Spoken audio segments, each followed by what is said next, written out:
mynews.studio. Picture this. On a rooftop in Leeds, a group of teenagers are dressed in bee suits, carefully inspecting honeycombs. It raises a question. Could young people in cities actually lead the next wave of environmental change? Just to set the date, it's June 16th, 2025. Let's dig in. What's happening with this bee-inspired eco-education program in Leeds? From what I gather, it's not just lectures.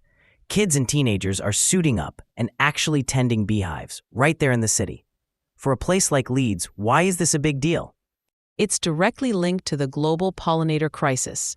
Bees are essential for food security and for maintaining biodiversity, but they're declining worldwide. Involving urban youth is more than a lesson. It's making them active in protecting the environment. They don't just observe, they harvest honey, monitor bee health, and connect those hands-on experiences to wider issues like climate change. But how does that actually work in a city? Isn't beekeeping something you'd usually see out in the countryside? That's part of the innovation. Leeds has set up hives in community gardens and up on rooftops. The teenagers work alongside experienced beekeepers.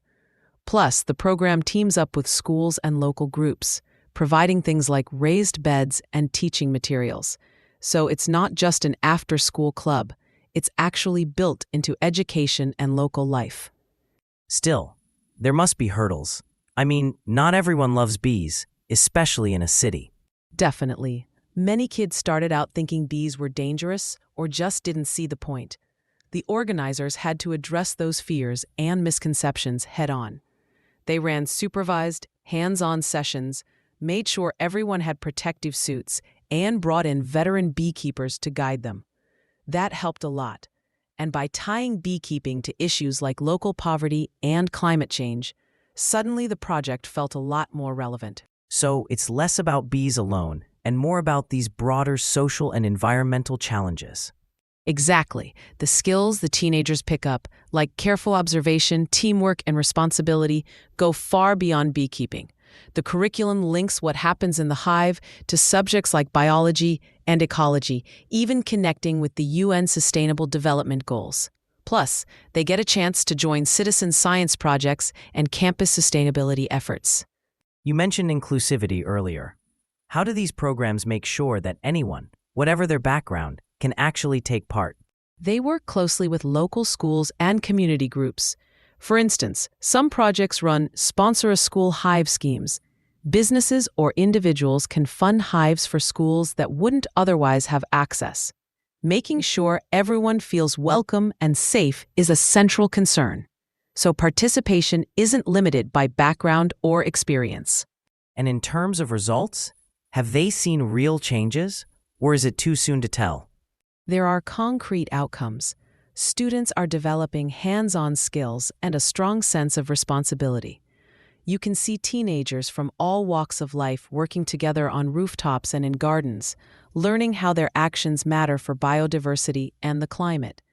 Leeds is nurturing a new generation of conservationists. Initiatives at places like the University of Leeds, with campus hives and biodiversity walks, are reinforcing this shift. Is Leeds unique, or is this something other cities could actually try to replicate? That's the interesting part. While Leeds is standing out, the model is designed to be adaptable. Pollinator decline is a global issue, so what's being trialed here can inspire other cities too. It's about using hands-on learning and community action to tackle big environmental challenges. Saving bees is just the starting point. It's about equipping young people to care for the planet.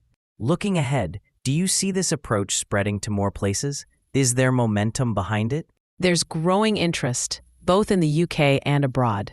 The idea is simple enough to copy. Urban beekeeping blended with education, open to everyone. And it shows that even small local efforts, like tending a single hive, can ripple out to affect much larger issues. Coming back to that rooftop, teenagers in bee suits caring for hives. It's a small act, but it seems to echo much wider changes. Exactly. It's a good reminder young people aren't just inheriting problems. They're stepping up to be part of the solution. Thanks for joining us today to explore how urban beekeeping is giving youth a real role in environmental change. We've seen how a mix of practical action, education, and inclusivity is shaping a new wave of conservationists in Leeds. And it's a blueprint that just might inspire communities well beyond the UK. Thanks for listening. This episode was brought to you by mynews.studio. Try it now for free.